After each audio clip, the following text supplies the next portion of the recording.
Sleep paralysis.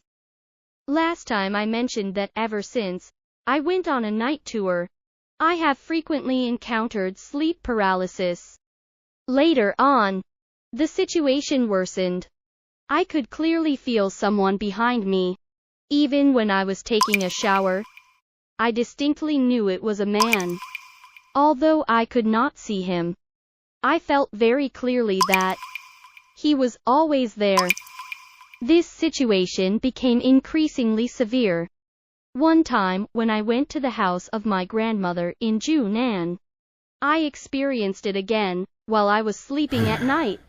My grandmother, who was sleeping beside me, noticed something unusual. I could not take it anymore. So I cried to her about what had been happening for the past few months. The next day, my grandmother asked my uncle to take me to see a master. This master was located near Siang San train station. I will find time to share about my visit to that master later.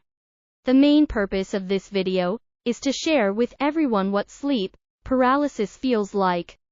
Basically, our channel does not encourage excessive superstition. And we will also produce another video discussing the phenomenon of sleep paralysis from different perspectives.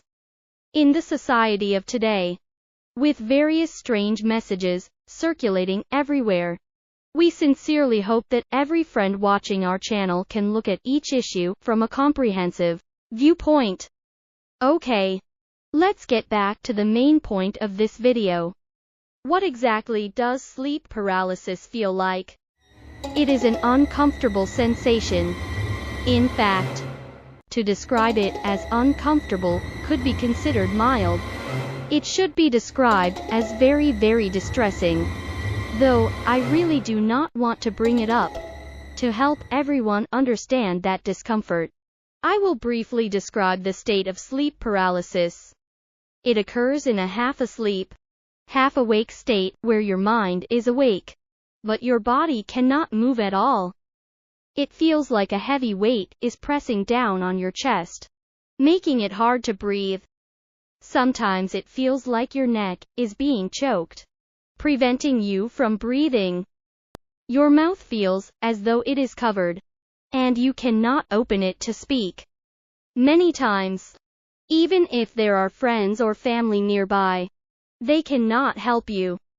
The only way is to rely on yourself. So, how can you relieve sleep paralysis when it happens?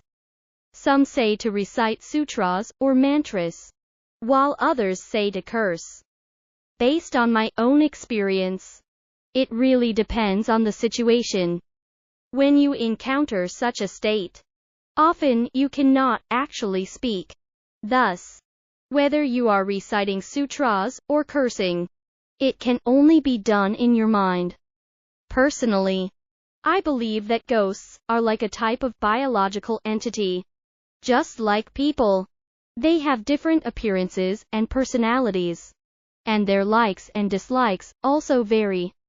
The same goes for ghosts, which is why some people can relieve sleep paralysis by reciting sutras, while for others, cursing works. Of course, it might also be related to the beliefs of the person experiencing the sleep paralysis, and their level of focus in that moment. Since you are unable to speak during the experience, any recitation must be done mentally. In fact, regardless of what it is, focusing on reciting it is more difficult than speaking it aloud. Even cursing requires one to concentrate fully on the words, which is not easy either. However, we still want to kindly remind everyone that cursing can create negative karma. So, if you can avoid it, please try to do so. Ultimately, we hope that everyone can avoid experiencing sleep paralysis. But if you do encounter it, just remember that no matter what you recite, please choose one focal point and concentrate all your efforts on mentally reciting it, and you should be able to safely get through the crisis.